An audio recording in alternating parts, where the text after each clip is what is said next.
حضرت سیدنا عمر رضی اللہ تعالی عنہ جلیل القدر ہستی ہیں جنہیں حضور علیہ السلام نے اللہ سے مانگ کے لیا۔ سارے صحابی رسول کریم صلی اللہ علیہ وآلہ وسلم کے مرید ہیں، لیکن جناب عمر میرے حضور کی مراد ہیں۔ 39 لوگ جب اسلام لا چکے، 39ویں شخص حضرت امیر حمزہ رضی اللہ تعالی عنہ تھے، اور ان کا ایمان لانا مسلمانوں کے لیے بہت بڑی ڈھارس اور بہت بڑے حوصلے کا سبب و ذریعہ بنا۔ تو میرے حضور نے ہاتھ اٹھا لیے، کہا اے اللہ، ایک شیر دیا ہے امیر حمزہ، ایک شیر اور عطا کر دے، اب تیری مرضی، عمر بن خطاب دے دے یا عمر بن حشام دے دے۔ حضور دعائیں مانگ رہے اور یہ ہاتھ میں تلوار لیے غیظ و غضب سے بھرے ہوئے گھر سے نکلتے ہیں کہ بانی اسلام کا چراغ ہی بجھا دینا ہے۔ راستے میں ایک صاحب ملے اور کہا کہ عمر، تیور کوئی اچھے نہیں لگتے، خیر تو ہے، کدھر جا رہے ہو؟ کہا چراغ اسلام بجھانے جا رہا ہوں، یہ روز کا مسئلہ ختم ہونے لگا ہے میرے ہاتھوں۔ مسکرا کے بولے گھر کی خبر تو لو۔ کہا میرے گھر کو کیا ہوا؟ کہا تمہاری بہن فاطمہ بھی نوکر بن گئی ہے رسول اللہ صلی اللہ علیہ وسلم کی۔ غصے سے بھرے ہوئے اپنی بہن کے گھر کا رخ کرتے ہیں، اندر سے قرآن پڑھنے کی آواز آ رہی، غصہ اور بڑھ جاتا ہے، دروازے کو زور زور سے کھٹکھٹاتے ہیں۔ اہل خانہ سمجھ گئے ماجرا کیا ہے، گرجدار آواز ہے جناب عمر کی، دروازہ کھولو۔ جلدی سے معلم کو چھپا دیا اور بہن آگے بڑھ کے دروازہ کھولا۔ کہا تم سابی ہو گئے ہو، دین چھوڑ دیا تم نے، بتوں کی وفا ترک کر دی اور بے تحاشا مارنا شروع کیا۔ بہن کا سر پھٹ جاتا ہے، خون بہنے لگتا ہے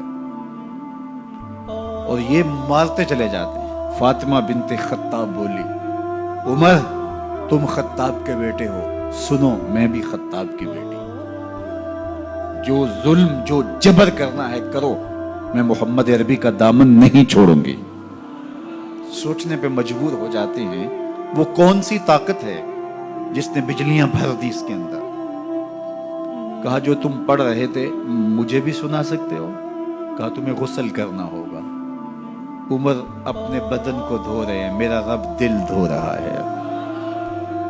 اتنے میں معلم بھی قرآن لے کر آ جاتے ہیں اور قرآن کی تلاوت ہونے لگتی ہے۔ طٰہٰ ما انزلنا علیک القرآن لتشقیٰ، یہ 14ویں رات کے محبوب چاند، ہم نے قرآن اس لیے نازل تو نہیں کیا تھا کہ تم مشقت میں پڑ جاؤ۔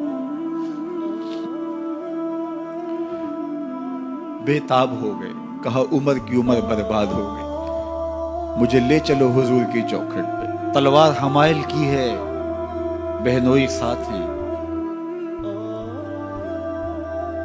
اور حضور کی بارگاہ میں حاضر ہو رہے ہیں۔ دروازے کے سوراخوں سے دیکھا تو صحابہ تشویش کا اظہار کرنے لگے کہ عمر آ رہا ہے، تلوار حمائل کی ہے، ارادے اچھے نہیں لگتے۔ جناب امیر حمزہ نے کہا دروازہ کھول دو، اچھی نیت سے آیا تو استقبال کریں گے، نیت اچھی نہیں ہے تو اس کی تلوار سے اس کی گردن کاٹ دیں گے۔ حضور کے سامنے جا کے بیٹھ گئے، گلے میں کپڑا ڈالا تو حضور نے پکڑ کے کہا عمر، ابھی وقت نہیں آیا کہ تم اسلام لے آؤ؟ یہی وقت تھا عمر کے اسلام لانے کا۔ لبوں پہ کلمہ جاری ہو گیا، اللہ اکبر کی صدا اس زور سے گونجی کہ مکے کی گلیاں گونجنے لگی۔ اسلام لانے کے بعد حضور سے پوچھتے ہیں حضور کیا ہم حق پر نہیں ہیں؟ فرمایا ہم حق پر ہیں۔ اللہ کا دین سچا نہیں ہے؟ کہا اللہ کا دین سچا ہے۔ آپ اللہ کے سچے نبی نہیں ہیں؟ فرمایا میں اللہ کا سچا نبی ہوں۔ تو کہا پھر ہم چھپ کے عبادت کیوں کریں؟ اب مسلمانوں کی 2 صفیں بنتی ہیں، ایک صف کی قیادت امیر حمزہ کرتے ہیں، دوسری صف کے آگے آگے عمر بن خطاب چلتے ہیں اور حضور درمیان میں ہیں، اور یہ ملکوتی قافلہ صحن حرم میں آ کے اعلانیہ عبادت کرتا ہے۔ حضرت عبداللہ ابن مسعود رضی اللہ تعالیٰ عنہ فرماتے ہیں عمر کا اسلام لانا اسلام کے لیے عزت کا سبب بنا، اسلام کے وقار کی علامت بن گیا۔ ایک ایک کے دروازے پہ جا کے دروازہ کھٹکھٹا کے کہتے ہیں، وہ تو اور خبر سننے کے لیے بے چین تھے کہ یہ بانی اسلام کی زندگی کا چراغ بجھانے گیا تھا، کوئی خبر لایا ہوگا۔ وہ کہتے ہیں آؤ عمر کدھر آئے ہو؟ کہا تمہیں بتانے آیا ہوں، کمزوروں سے پنجہ آزمائی کرتے رہے ہو، آؤ میرے سے بات کرو، میں محمد عربی کا نوکر بن گیا ہوں۔ اللہ اکبر۔ میرے حضور نے فرمایا جب اچھے لوگوں کا ذکر کرو تو میرے عمر کا ذکر بھی کیا کرو۔ میرے عمر کی زبان پر حق بولتا ہے، سچ بولتا ہے۔ ان الشیطان یفر من ظل عمر، عمر کے سائے کو دیکھ کے شیطان بھاگتا ہے۔ اللہ اکبر۔ اسلام لائے تو زندگی کی ایک ایک سانس اسلام کے لیے وقف کر دی، حضور کا پہرا دیا، حضور کی ناموس کا پہرا دیا، حضور کی شریعت کا پہرا دیا۔ اسلامی فتوحات پھیلی تو پھیلتی ہی چلی گئیں، کبھی مصر فتح ہو رہا ہے، کبھی ایران فتح ہو رہا ہے، آرمینیا تک مسلمانوں کی افواج پہنچتی ہیں۔